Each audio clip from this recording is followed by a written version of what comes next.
20 de diciembre de 1989. 27.000 tropas estadounidenses llegan a la ciudad de Panamá.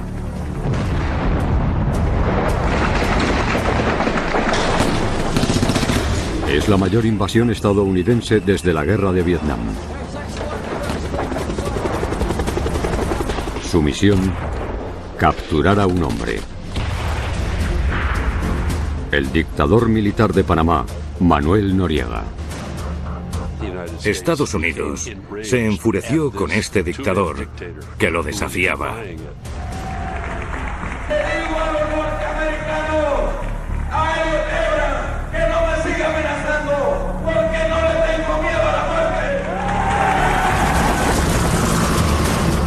Los soldados estadounidenses recorrieron la ciudad de Panamá en busca de Noriega, pero no lo encontraron por ningún lado. Básicamente se escondió. El gobierno de 6 años de Noriega se caracterizó por la violencia, la decepción y el exceso. Estaba dispuesto a hacer cualquier cosa para salir adelante. No solo fue corrompido por el poder, sino también por la avaricia. Era un gángster. Un gángster con uniforme militar. ¿Cómo un niño de barrio pobre se convirtió en el dictador de Panamá? ¿Y qué hizo para provocar una invasión de la nación más poderosa del mundo?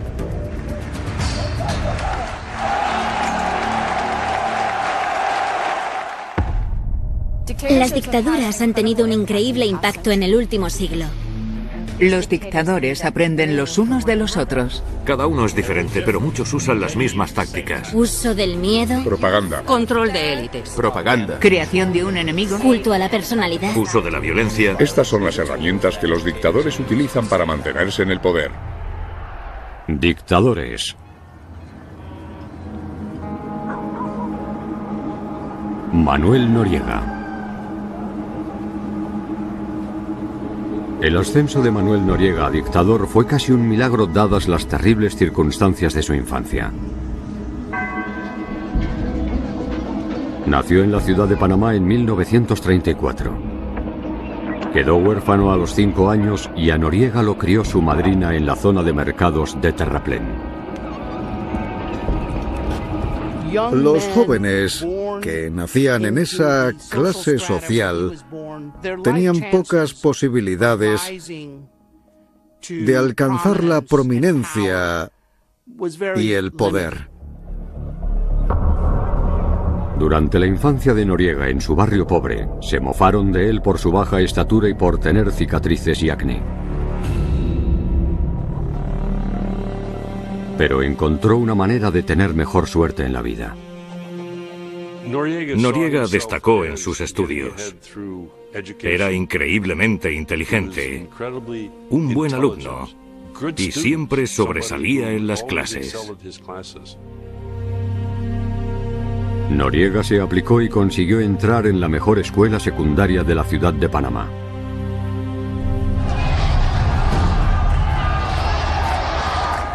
Al igual que muchos otros estudiantes panameños a principios de los 50, se vio arrastrado por una ola de sentimientos antiestadounidenses debido a la propiedad norteamericana del Canal de Panamá.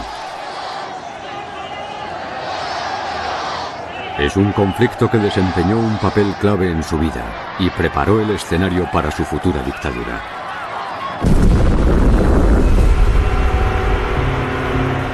...1903... Estados Unidos tenía derecho a construir el canal, una recompensa por ayudar a Panamá a ganar su independencia de Colombia. El país se convirtió en una democracia incipiente, pero en un clima cargado de tensión.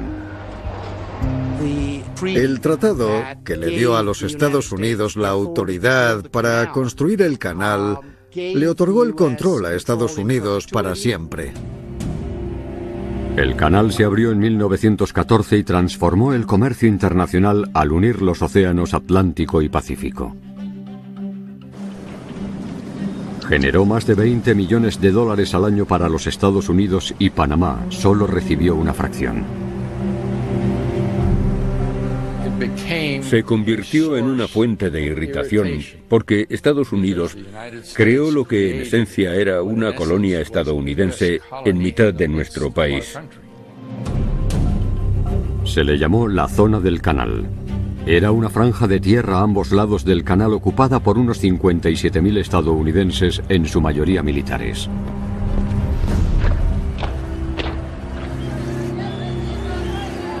Aquello provocó un tremendo nivel de resentimiento hacia los Estados Unidos. La ola de resentimiento avivó el creciente nacionalismo de Noriega. Al graduarse en la escuela secundaria, declaró audazmente sus ambiciones.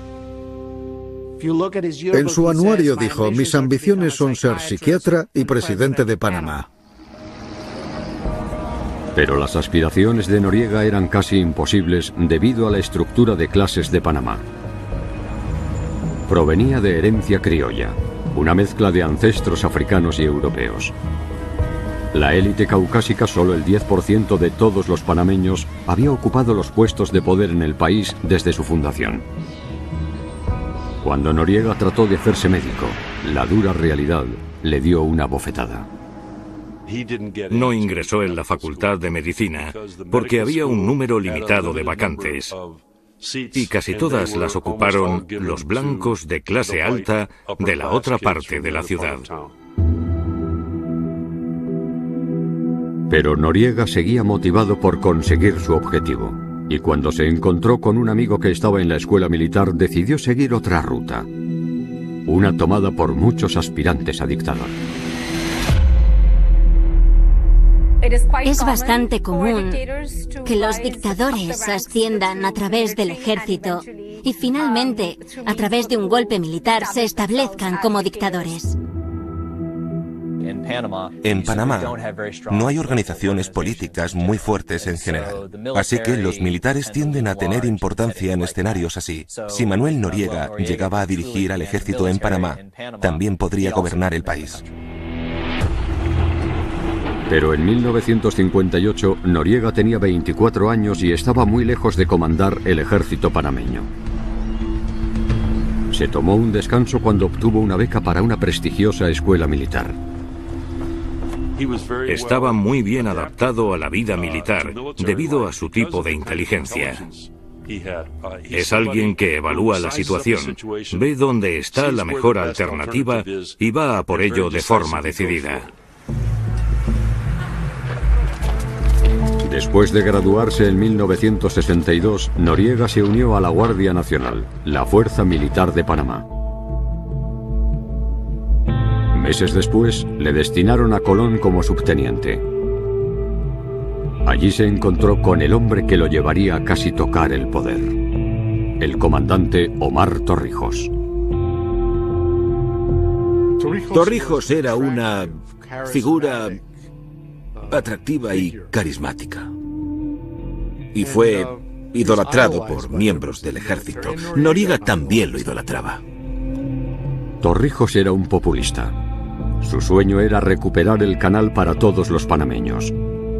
Pero para hacerlo realidad, necesitaba poder.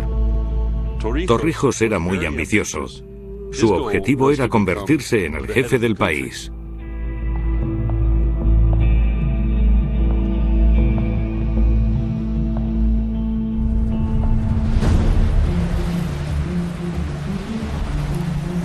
Asignó a Noriega a la rama de inteligencia de la Guardia Nacional, más tarde conocida como G2. Noriega recibió formación de inteligencia en la Escuela de las Américas, una escuela de combate estadounidense en la zona del canal. Su objetivo era ayudar a sus estudiantes a luchar contra la propagación del comunismo en la región, pero los críticos dicen que daba instrucciones para chantajear, coaccionar y torturar. Algunos la llamaron la escuela del dictador. Noriega descubrió su vocación como oficial de inteligencia y su comandante al cargo lo describió como sobresaliente. Torrijos básicamente apostó por un joven oficial y Noriega se convirtió en un oficial muy efectivo para él. Todo gran líder necesita una mano derecha, alguien que haga el trabajo sucio. Y Noriega estaba perfectamente dispuesto a ser ese hombre de confianza. Noriega se ocultaba y espiaba a los oponentes, los reprimía y los eliminaba. Con el tiempo, Noriega se convirtió básicamente en la mano derecha de Torrijos. En 1968, Noriega había ayudado a Torrijos a ser uno de los líderes militares más poderosos de Panamá. Pero la Guardia Nacional aún respondía a los políticos. Como el presidente recién elegido Arnulfo Arias. Y a Arias le preocupaba que la fortaleza política de los militares pudiera derrumbar la frágil democracia del país. Así que lanzó un plan para despojarlos de poder. Inmediatamente después de convertirse en presidente, comenzó una purga de la Guardia Nacional. Arias informó a Torrijos que lo enviaría a El Salvador como agregado militar. Sin Torrijos, todo por lo que Noriega había trabajado podría perderse.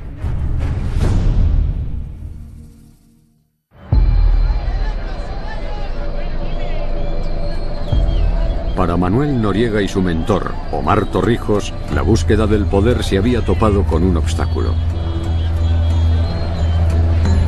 El nuevo presidente de Panamá, Arnulfo Arias, le ordenó a Torrijos que abandonara el país. Pero el 11 de octubre de 1968, Torrijos cambió las tornas al liderar un golpe militar.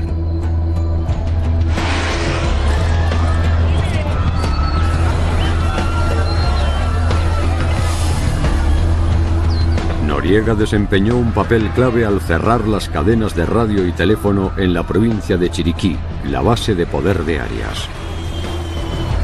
Arias no tenía forma de obtener ayuda, y Torrijos tomó el control rápidamente.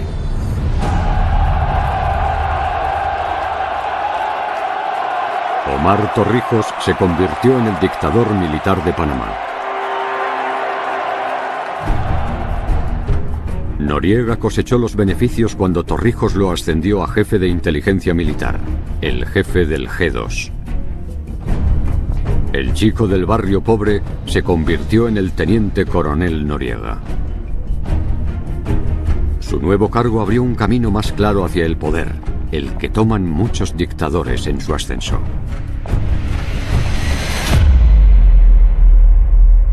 Si contamos con una buena información de base, es increíblemente importante en cualquier tipo de dictadura porque sabes exactamente lo que está sucediendo, sabes quiénes son las amenazas y qué hacer con ellas. Como oficial de inteligencia en jefe, también era una de las personas más poderosas. Esa fue la clave del poder de Noriega. Noriega se convirtió en los ojos y oídos del régimen y usó la información que reunía para aplastar a los rivales de Torrijos. Noriega tenía vía libre para hacer lo que quisiera y era despiadado. Básicamente, aplicó mucha mano dura con la oposición. Circularon rumores sobre la participación de Noriega en varias desapariciones, como la de Héctor Gallego, un joven sacerdote que irritaba al régimen en 1971 al organizar políticamente a los campesinos. Gallego fue arrestado y visto por última vez bajo custodia militar. Según un informe, lo habían golpeado tan fuerte que tenía la cara desfigurada, así que no podían traerlo de vuelta. Entonces arrojaron su cuerpo desde un helicóptero al océano. Nunca se encontró el cadáver. Pero para muchos, hay pocas dudas sobre quién era el responsable. Y yo no pongo las pruebas, pero para mí fue Noriega que lo desapareció. Por eso Torrijos lo llamó mi gánster, porque cuando tenía que matar a gente lo hacía, no le suponía ningún problema. Pero el soldado leal de Torrijos estaba tramando algo a escondidas. Usaba su posición para algo más que aplastar a los rivales del régimen. Hay pruebas claras de que la lealtad de Noriega no era necesariamente con Torrijos, sino consigo mismo. Noriega había desarrollado una relación clandestina que definiría su dictadura en las siguientes décadas. Había estado trabajando en secreto como informador remunerado para Estados Unidos. En Estados Unidos existía el temor de que la revolución estuviera en el ambiente y que Cuba la propagara. Desde que Fidel Castro tomó el poder en Cuba en 1959, Estados Unidos temía que el comunismo se extendiera hasta México. Centroamérica se había convertido en un campo de batalla de la Guerra Fría. Para los Estados Unidos, la capacidad de obtener información sobre estos grupos fue esencial para luchar contra la infiltración del comunismo en la retaguardia estadounidense. Noriega proporcionó información clave sobre los comunistas de la región y se convirtió en un espía para Estados Unidos. Proporcionaba información sobre grupos de activistas estudiantiles y grupos de izquierda en Sudamérica. Recibía pagos de la CIA para realizar todo lo que Estados Unidos necesitaba que hiciera por ellos, incluida la información y las escuchas de quien fuera necesario. A mediados de los 70, Noriega era el activo más importante que tenía Estados Unidos en Centroamérica. Pero no sospechaban que no solo estaba espiando a los cubanos para Estados Unidos, sino que también espiaba a Estados Unidos para los cubanos. Noriega era algo así como un agente doble. Intercambiaba información entre la inteligencia estadounidense y la transmitía a la inteligencia cubana y viceversa. Noriega disfrutaba realizando operaciones de inteligencia. Le encantaba. Amaba aquel juego. Noriega era un maestro en maniobras a través de una red de relaciones complicadas. En el apogeo de su juego de inteligencia, vendía información a hasta 10 gobiernos diferentes. Noriega lo manejaba todo. Era como un pulpo con muchos tentáculos. Y todo lo hacía por interés personal, más que por cualquier propósito ideológico. El creciente poder e influencia de Noriega dentro de la nación no pasó desapercibido. Un informe de inteligencia del Departamento de Defensa de Estados Unidos declaró a Noriega el posible futuro dictador de Panamá. Incluso Torrijos comenzaba a sentirse incómodo. Torrijos lo necesitaba, pero le temía al mismo tiempo porque sentía que podría volverse contra él. Noriega podía ser uno de los hombres más poderosos en Panamá, pero su ascenso a la cima estaba a punto de verse amenazado de nuevo.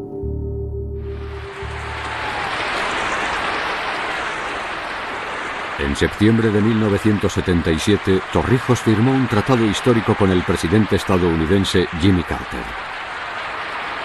Garantizaba que Panamá ganara gradualmente el control del canal y sus ingresos en los siguientes 22 años.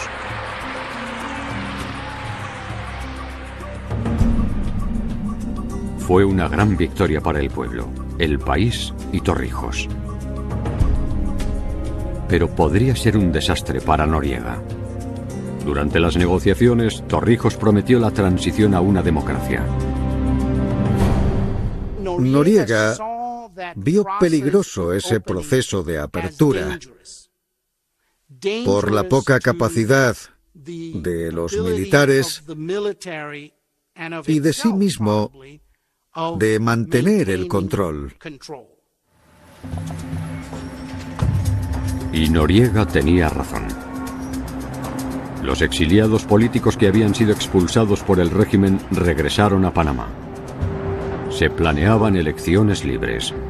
La democracia estaba en el aire y podría significar el final del ascenso de Noriega. Pero el 31 de julio de 1981 sucedió algo que lo cambió todo.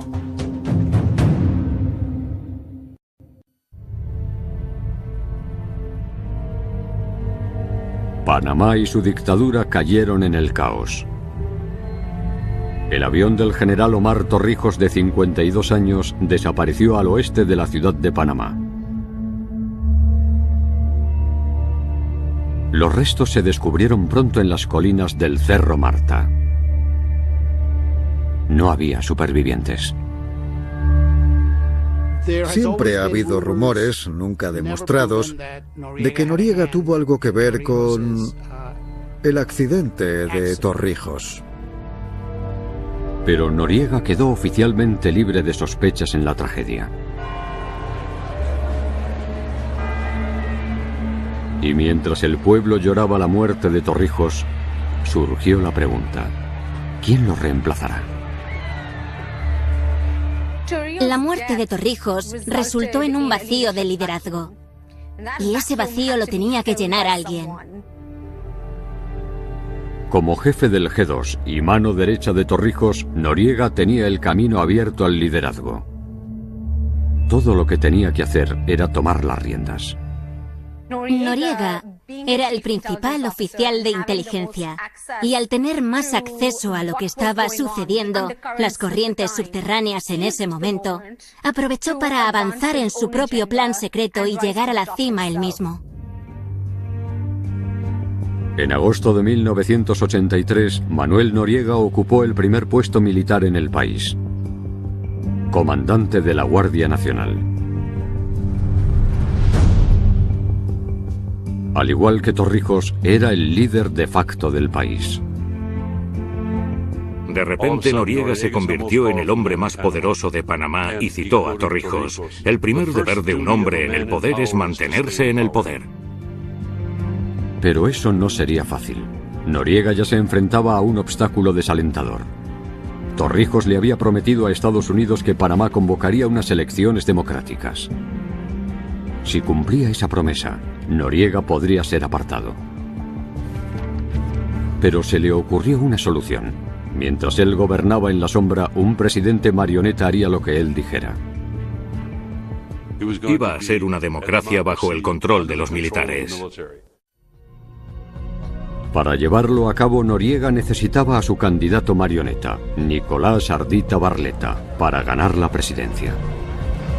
Pero el día de las elecciones de 1984 empezaron a llegar los resultados, y Barletta iba perdiendo. Hasta que Noriega intervino, y 60.000 votos de la oposición desaparecieron misteriosamente. Barletta se convirtió en presidente, tal como Noriega había planeado. A simple vista, Panamá parecía ser una democracia. Pero Noriega ostentaba el poder real.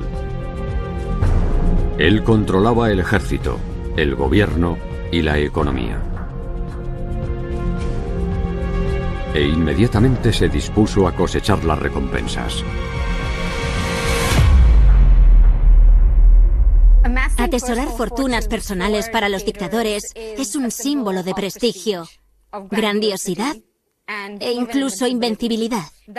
Ese aspecto de acaparamiento, de recopilar y extraer ingresos de la riqueza de la sociedad y usarlo para sus propios fines, es un sello distintivo de la mayoría de las dictaduras.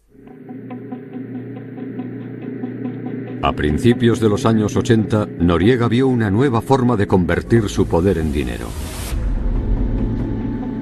Llegó a un acuerdo con Pablo Escobar, el líder del cártel de drogas de Medellín en Colombia. Se producían toneladas de cocaína en las selvas de Perú y Colombia y necesitaban formas de llevar el material a Estados Unidos, Europa o cualquier otro lugar. Las drogas comenzaron a pasar por Panamá y comenzaron a ganar $150.000 por vuelo.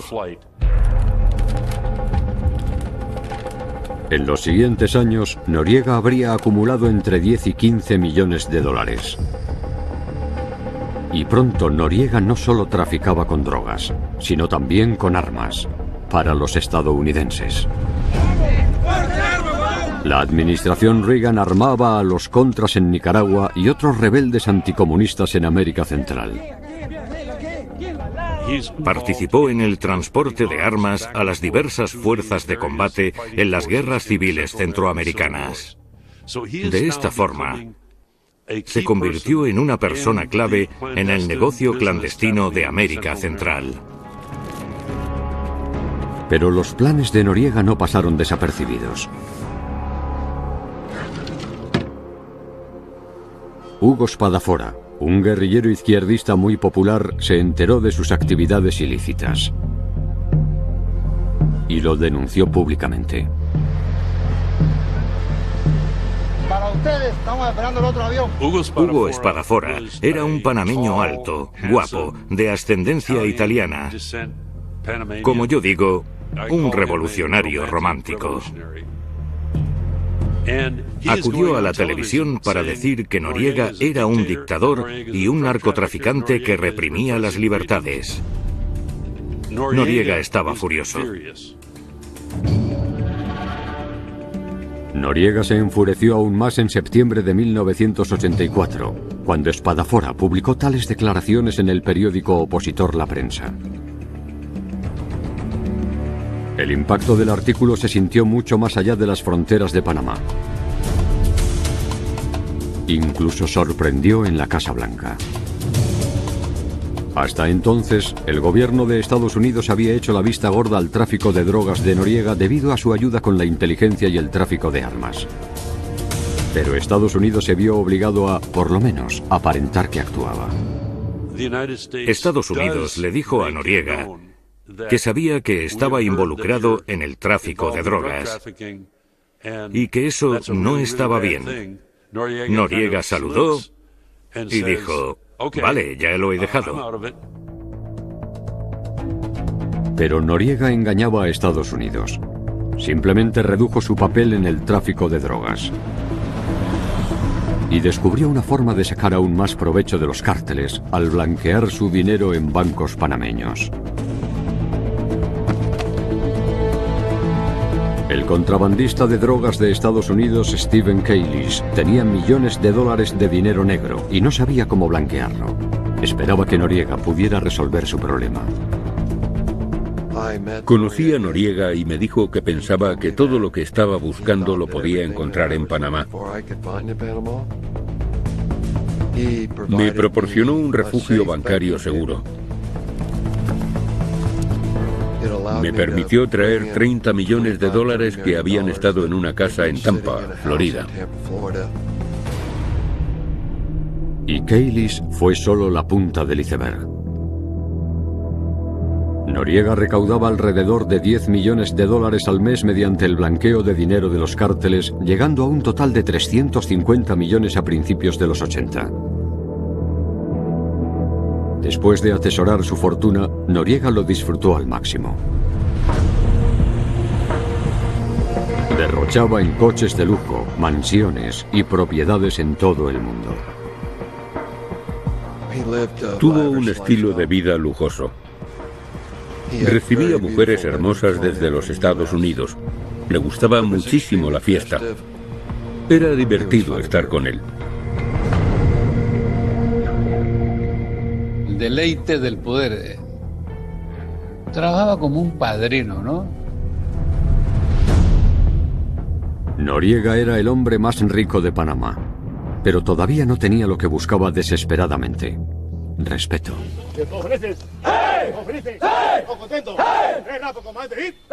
Quería que se le viera como un nacionalista panameño, como Omar Torrijos. Una figura a la que se honrara. Pero él nunca sería el típico hombre guapo, intrépido y carismático.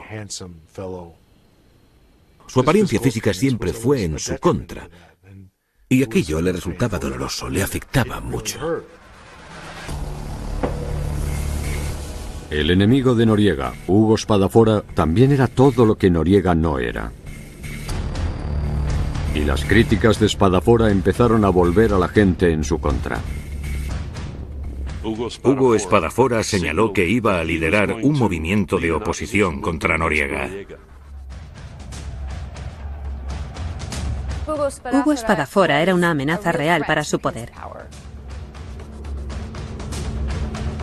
Y en lugar de dejarlo estar, que fomentara la disidencia y ayudara a los grupos de la sociedad civil a seguir desafiando a Noriega, hizo algo al respecto.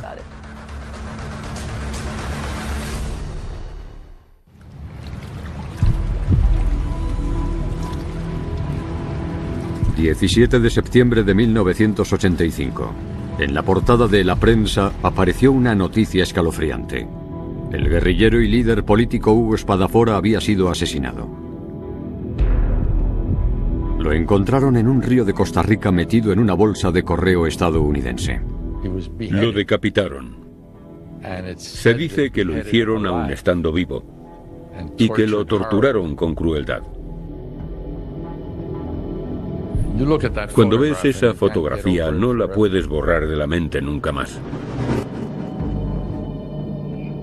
Espadafora fue visto por última vez cuando los soldados panameños lo sacaron de un autobús cerca de la frontera entre Panamá y Costa Rica. Todas las sospechas apuntaban directamente a Manuel Noriega. Yo no tengo pruebas, pero yo estoy seguro que esa muerte la ordenó él. Fue un momento muy importante en el que Noriega realmente comenzó a ir cuesta abajo. Los panameños estaban indignados por el asesinato de Espadafora. Asistieron 80.000 personas a su funeral. La población entró en cólera cuando los funcionarios panameños no presentaron cargos en el caso. La cobertura de la prensa sobre el incidente de Espadafora ayudó a movilizar a la gente. Todo el mundo salió a la calle en masa. Noriega necesitaba encontrar una manera de cambiar el discurso general. Los dictadores quieren asegurarse de que los mensajes que se envían a los ciudadanos apoyan los objetivos del dictador. Entonces, si un medio de comunicación libre está criticando implacablemente a la dictadura, los dictadores a menudo usan la práctica de la anticipación para controlar el mensaje. Noriega fue realmente bueno en eso. Noriega envió a sus tropas para atacar las oficinas de la prensa, para dar el mensaje de que no investigaran cosas que no debían investigar. Recibíamos amenazas de muerte cada semana. Tuvimos que tomar una decisión. O seguíamos adelante o no. Todo el mundo se unió y dijo, sigamos. Noriega tenía grandes problemas. Para mantener la apariencia de democracia, no podía silenciar completamente a la prensa.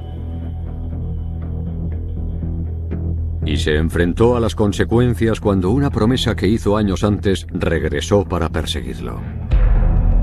Cuando Noriega asumió el poder por primera vez, hizo un trato con uno de sus principales rivales militares, el general Roberto Díaz Herrera. Le prometió que sería el líder después de 4 años. En mayo de 1987, el tiempo de Noriega se había acabado, y Herrera quería ser el líder. Pero ya que Noriega estaba en la cima, no renunciaría por nadie. Noriega, como bien sabía hacer, lo traicionó y canceló el trato.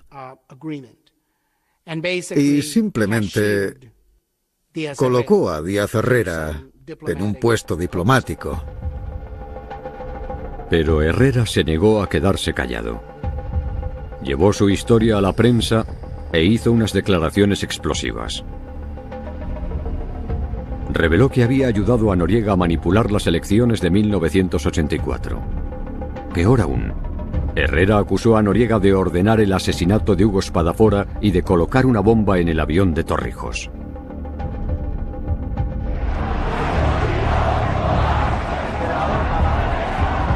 Las acusaciones de Herrera desencadenaron una revuelta masiva entre el pueblo. Unos días después de estas acusaciones, se produjeron protestas masivas en las calles de la ciudad de Panamá en protesta contra el régimen. Arrestó a Herrera por alta traición y las airadas protestas aumentaron a 100.000 personas. Protestaron con caceroladas y pañuelos blancos. Fue una protesta sin violencia. Los manifestantes se mofaban de la apariencia de Noriega. Le llamaban cara de piña.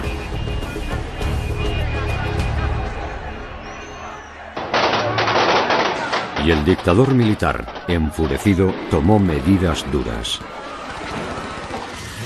Reaccionó violentamente. La gente fue encarcelada, torturada y mucho más. Fue bastante horrible. Las revueltas se retransmitieron por todo el mundo. Se anunció un estado de emergencia que duró 19 días. Parecía que Noriega estaba perdiendo el control del país. El impacto de las declaraciones de Herrera fue tan significativo que era difícil que los Estados Unidos simplemente miraran hacia otro lado. Políticamente, fue un mal trago. No se le podía dar vía libre. Estados Unidos respondió y le dio la espalda a su antiguo aliado. El 26 de junio de 1987, la administración estadounidense pidió la destitución de Noriega. Los norteamericanos intentaron forzarle a renunciar. La CIA dejó de pagarle y le incriminaron por tráfico de drogas y blanqueo de dinero. Hubo un gran esfuerzo para negociar algún tipo de trato y presionar a Noriega para que se fuera. Pero Noriega no se iba a ir a ninguna parte, sino que trató de reforzar a sus camaradas y avivó las llamas del sentimiento antiestadounidense entre su pueblo. En mi opinión, se creyó su propio mito de invencibilidad. Había sobrevivido al engaño de los cárteles, al engaño de la CIA, y pensó que iba a sobrevivir. Pero Noriega se enfrentó a otro desafío dentro de sus propias fronteras. 7 de mayo de 1989. Los panameños fueron a las urnas para elegir un nuevo presidente. Al igual que en el 84, parecía que la oposición estaba al borde de la victoria. Hasta que Noriega intervino y declaró ganador a su propio candidato. Nombró un presidente y punto. Así que Noriega básicamente tiró por la borda cualquier pretensión de democracia. Por toda la ciudad de Panamá había protestas contra Noriega y su régimen.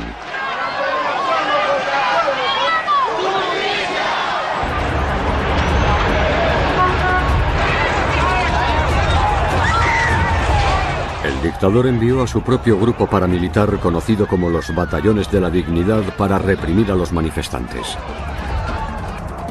Golpearon sin piedad al candidato opositor a la vicepresidencia, Guillermo Billy Ford.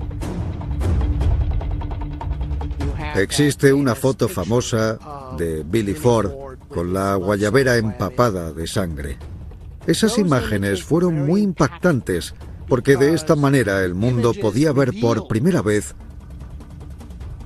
la brutalidad del régimen.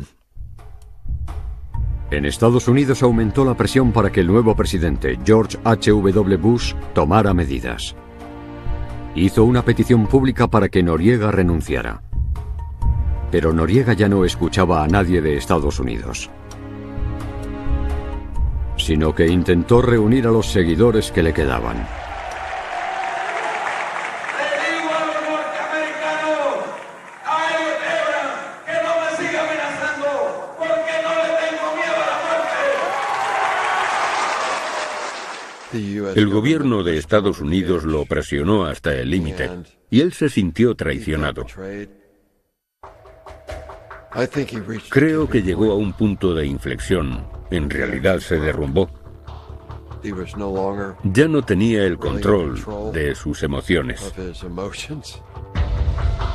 7 meses después de que el presidente Bush ordenara su dimisión, Noriega condenó a la superpotencia por insultar a la soberanía e integridad territorial de Panamá.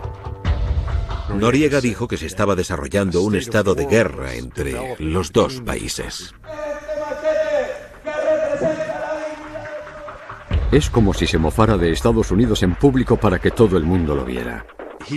Se la jugó muchísimo al desafiar al gobierno de los Estados Unidos.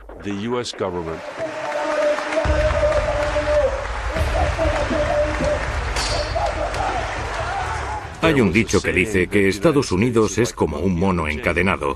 Puedes jugar con el mono, pero no tires demasiado de la cadena porque si no te morderá.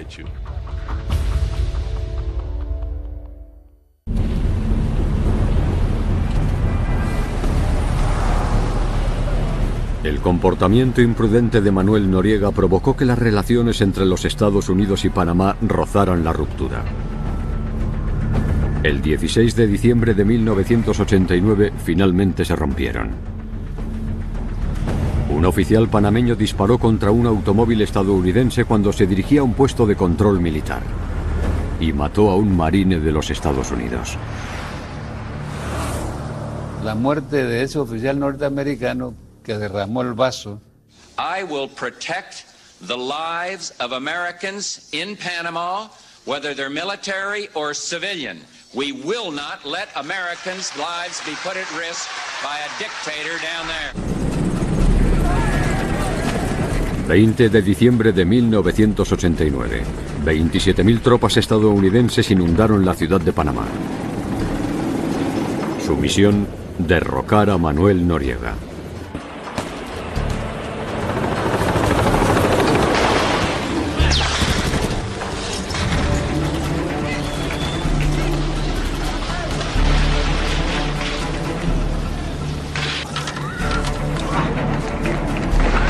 Las tropas estadounidenses destruyeron el cuartel general de Noriega para darle caza. El que blandía un machete, el man, que había desafiado a Estados Unidos durante tantos años, básicamente se escondió. No promulgó ni una orden militar, ni una. Simplemente huyó. Huyó y huyó. Eso dice mucho de los matones. Todos los matones son unos cobardes. La invasión estadounidense se saldó con más de 1.000 panameños, soldados y civiles muertos. 20.000 personas se quedaron sin hogar. Y Noriega todavía seguía sin aparecer. En Nochebuena encontró un refugio desesperado en la Embajada del Vaticano de Panamá. Creía que la Embajada del Vaticano podría proporcionarle un refugio seguro para permitirle salir al exilio en algún lugar. Las fuerzas de Estados Unidos recibieron la información, pero Noriega se negaba a rendirse.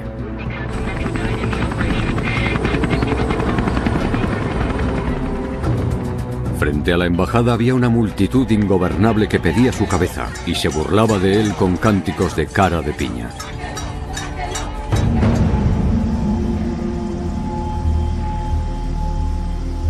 ...3 de enero de 1990...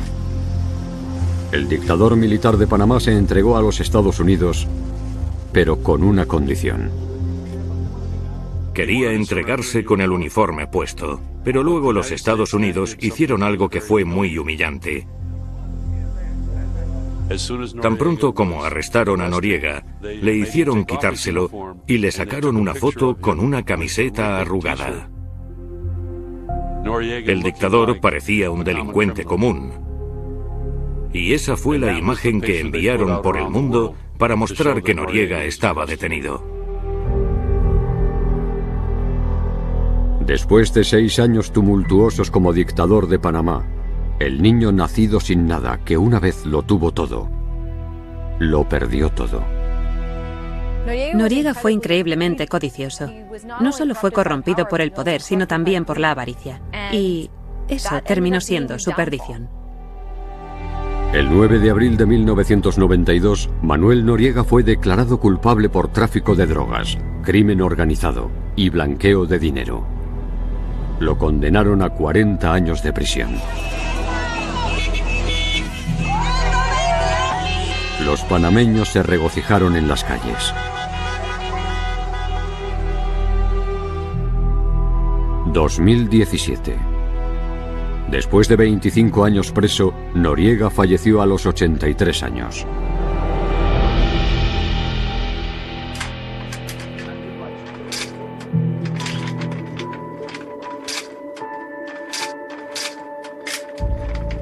En el apogeo de su poder, Noriega había acumulado una fortuna estimada en 600 millones de dólares. Hoy, mientras sus propiedades se desmoronan, su país se está reconstruyendo. Panamá recuperó el canal en 1999 y lo han gestionado con mucho éxito, de manera muy competente. Panamá se ha vuelto un país muy próspero. El país ha celebrado elecciones libres con gobiernos democráticos en su mayoría estables desde el arresto de Noriega. Los abusos de su gobierno han dado lugar a un cambio constitucional histórico: la abolición del ejército. Creo que ha sido fundamental para el control civil democrático. La idea de un golpe de Estado hoy en día es muy descabellada. El caso de Noriega sí debe mantenerse para que la juventud que viene subiendo siempre tenga presente que eso ocurrió y que no debe repetirse.